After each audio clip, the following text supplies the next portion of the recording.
Hello, welcome back. A very warm welcome to each and every one of you. आज हम देखते हैं students BCom second year में economics के part के लिए बैंकिंग एंड इंश्योरेंस। बैंकिंग के पार्ट में गाइस एक हमारे पास में टॉपिक है that is reserve bank of India. Okay, in a country like India, reserve bank of India is the generator and the main central bank.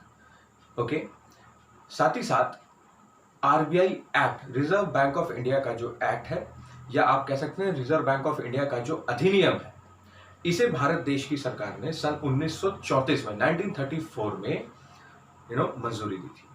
और साथ ही साथ 1 अप्रैल 1935 को आरबीआई वर्किंग में आई थी। ओके, सो आज हम देखते हैं गाइज कि रिजर्व बैंक ऑफ इंडिया का मेन फंक्शन क्या है ना। So Reserve bank of India mainly इसका जो फंक्शन है वो है टू कंट्रोल एंड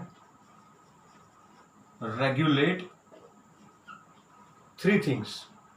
ओके, ध्यान दीजिएगा, दो वर्ड्स हैं हमारे पास, एक कंट्रोल एंड रेगुलेट। कंट्रोल यानी कि हमें उस पर एक मजबूती के साथ में हमें यह ध्यान रखना है कि कितना और किस मात्रा में आपको कैश का फ्लो, बैंक के वर्किंग्स का, कमर्शियल बैंक्स, प्राइवेट बैंक्स, बहुत सारे फाइनेंशियल इंस्टीट्यूशंस, उनसे related, and to regulate. Okay, regularly हम उसे मॉनिटर करते रहे। कौन सी तीन चीजें हैं वो, ये देखिए। सबसे पहला है हमारा to control and regulate the volume of currency. The volume of currency, मुद्रा का जो संचार है, उसकी जो मैन्युफैक्चरिंग है, उसका जो फ्लो है हमारी इंडियन इकोनॉमी में, वो प्राइमरीली और टॉप मोस्ट इंपॉर्टेंट फंक्शन है किसका, रिजर्व बैंक ऑफ इंडिया का। ठीक है, वॉल्यूम ऑफ करेंसी को क्या करना है, control and regulate. The second point will be to control and regulate the volume of credit. Guys, bank हमें क्या सबसे ज्यादा प्रोवाइड करवाती है, सेविंग्स एंड इन्वेस्टमेंट, एंड साथ ही साथ they provide us credit in forms of कौन से रूप में, लोन्स एंड एडवांसेस। क्लियर। सो यहां हम देख सकते हैं कि सेकंड पॉइंट हमारे लिए क्या आता है, to control the volume of credit. ग्राहकों को जो सेवा बैंक प्रोवाइड कर रही है, जो प्रदान कर रही है, ठीक है, उसे हमें रेगुलेट करना है और साथ ही साथ कंट्रोल आउट भी करना है। ओके, और साथ ही साथ एक सबसे जो हमारी इंपॉर्टेंट, हमारे भारत देश की सरकार द्वारा जो संचालित पंचवर्षीय योजनाएं होती हैं, okay, economic successive 5 year plans, उन्हें भी कंट्रोल एंड रेगुलेट करना। Okay, so successive, I am writing it in short form, successive in 5 year plans. Clear guys. अब हम देख सकते हैं कि हमारे पास में मेजरली आरबीआई के जो फंक्शंस हैं वो हमने तीन जान लिए। पहला क्या है, to control volume of currency.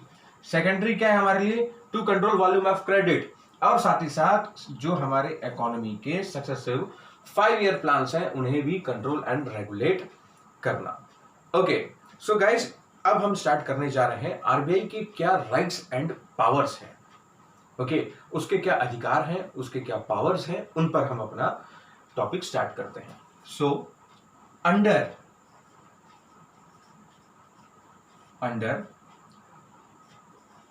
banking regulation act 1949. Clear guys? As you can see over here, under banking regulation act 1949, RBI has several rights and powers. Okay, RBI के जो राइट्स एंड पावर्स हैं उन्हें हम देखने जा रहे हैं। So first and foremostly okay, जो हमारा राइट है वो है हमारा लाइसेंस।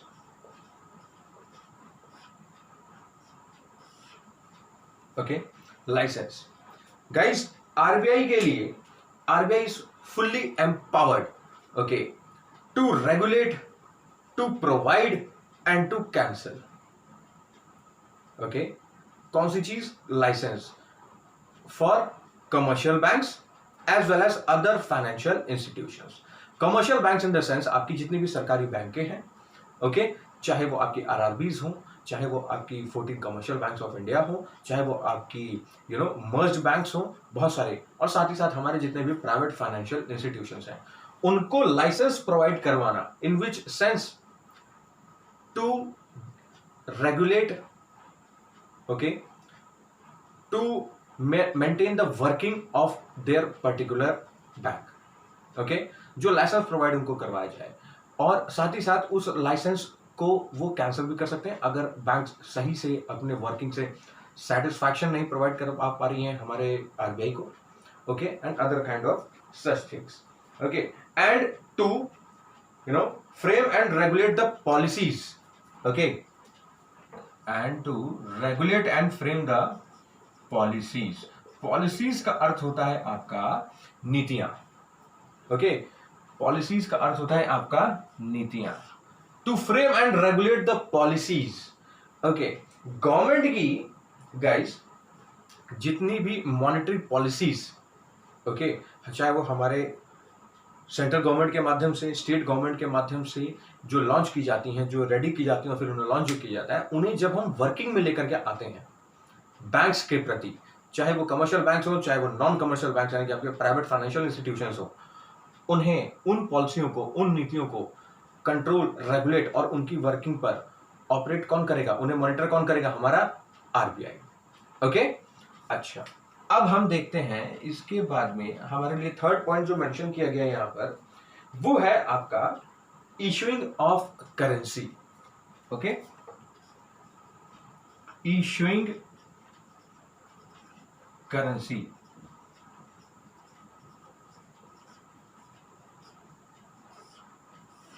करेंसी यानी कि गाइस मुद्रा, ओके। आरबीआई को under banking regulation act 1949, okay, banking regulation act यानी कि अधिनियम 1949 के अंतर्गत 3 धाराएं हैं, यानी कि 3 सेक्शंस हैं। कौन कौन सी? सबसे पहली सेक्शन है आपका 22, 23 and 24। Clear guys? Kindly note them down very seriously. Issuing of currency में आता है आपका आरबीआई को बैंकिंग रेगुलेशन एक्ट 1949 के अकॉर्डिंगली 3 सेक्शंस के अंतर्गत, कौन कौन से? Section 22, 23 and guys 24, okay, they have the only sole right, sole right अर्थात इकलौता और सिर्फ उन्हीं को ही एक मोनोपोली यानी कि राइट है कि उस सोल राइट के अकॉर्डिंगली वही सिर्फ करेंसी की मैन्युफैक्चरिंग कर सकते हैं। किसमें? In all the denominations, okay, whether it may be of paper currency और इन फॉर्म ऑफ कॉइन्स और in form of gold and everything else. So guys, kindly note it down and let's move to the fourth point.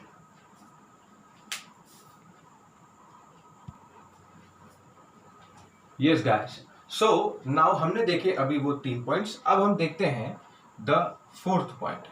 Okay, the fourth point is guys very importantly related to the foreign exchange. Okay, so foreign exchange के प्रति RBI के क्या functions हैं ये हम इसमें देखना चाहेंगे। ओके, फॉरेन एक्सचेंज के लिए guys under section under section 40, कौन से एक्ट का? आरबीआई के एक्ट का, ओके, अंडर सेक्शन 40, कौन सी धारा?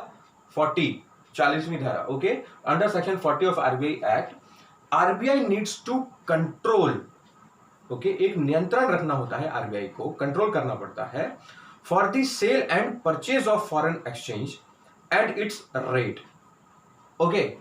फॉरेन एक्सचेंज के प्रति under section 40 RBI has got, reserve bank of India has got a role to sell और परचेज, ओके, और उसके रेट से संबंधित, ओके, उसकी दर से संबंधित जो भी आपके फंक्शंस हैं वो ये हैं कि उनको कंट्रोल करना और उनको रेगुलेट करना। किसको? सेल या परचेज या उसके दर यानी कि रेट से संबंधित, किसके? फॉरेन एक्सचेंज से, जो कि हमारे लिए सबसे इंपॉर्टेंट सोर्स ऑफ इनकम है इंडिया जैसी कंट्री के लिए। Okay guys, and now comes the fifth function of RBI under banking regulation act 1949 and RBI act section 36। Guys kindly note it down regularly. Section 36 धारा 36 हमें क्या बताती है कि RBI has got the power, उसके पास वो अधिकार है कि वो हमारे जितने भी कमर्शियल बैंक्स हैं उनका ड्यू इंस्पेक्शन कर सकती है। ओके, उनका ड्यू इंस्पेक्शन कभी भी किया जा सकता है प्रायर नोटिस देने के साथ। ओके, उन्हें एक नोटिस प्रोवाइड करवाया जाता है और कभी भी उन कमर्शियल बैंक्स का आप इंस्पेक्शन कर सकते हैं। किससे related? CFS, cash flow statement, bank reconciliation statement, final accounts, balance sheet, trial balance, customers को आपने जो लोन्स है एडवांसेस दिए हैं उनके लिए जो सिक्योरिटी डिपॉजिट की गई थी उनको चेकआउट करवाना, documentation work, okay, and many kinds of paper work are there in which the RBI can do the can make the inspection done with prior notice given to them. Okay, अब आता है आपका साथ ही साथ the last function कि भाई section 36 हमने देख लिया। अब हम देखते हैं point number 6। Okay, to control the credit, यानी कि this point can be named as credit control. Okay, credit control से संबंधित ये फंक्शन होते हैं आरबीआई के कि जो भी आपने लोन्स और एडवांसेस कमर्शियल बैंक्स ने जिस भी पॉलिसीज, जिन भी रूल्स या जिस भी आपने बिहाफ पर अपने ग्राहकों को अवेलेबल करवाए हैं, उनका अगर आप इंस्पेक्शन पाए जाने पर अगर इनकेस आपने कोई मिस्टेक की होगी या फ्रॉड किया होता है तो RBI has got the right to cancel the licence first of all. Thereafter it can ban, okay, it can ban यानी कि वो उस पर क्या कर सकती है? प्रतिबंध लगा सकती है। ठीक है, किस पर? Regarding the sanctioning, okay, regarding the sanctioning of loans and advances. Clear guys? By commercial banks and other financial institutions. Section 36 हमने देखा। फिर हम देखते हैं क्रेडिट कंट्रोल। क्रेडिट कंट्रोल में आरबीआई का यह फंक्शन है कि if after the inspection done according to section 36, if any fraud or any kind of documentation fault has been पता चलता है उन्हें, तो वो क्या कर सकते हैं? बैन। क्या? Sanctioning of loans and advances by that particular commercial bank या फिर आपका साथ ही साथ other financial institutions. Okay, so guys ये थे हमारे पास में 6 मेजर फंक्शंस जो कि बैंकिंग रेगुलेशन एक्ट 1949 सन 1949 के इस अधिनियम के अकॉर्डिंगली आरबीआई के पास में दिए हुए हैं। And these were the majorly 3 important reasons to for the establishment of RBI. RBI का main role क्या है? To control the volume of currency, to control the volume of credit and साथ ही साथ to maintain the working of economic successive 5-year plans in our country और साथ ही साथ for the economic development of our nation. Okay, so guys kindly note it down, prepare your own notes and thanks a lot.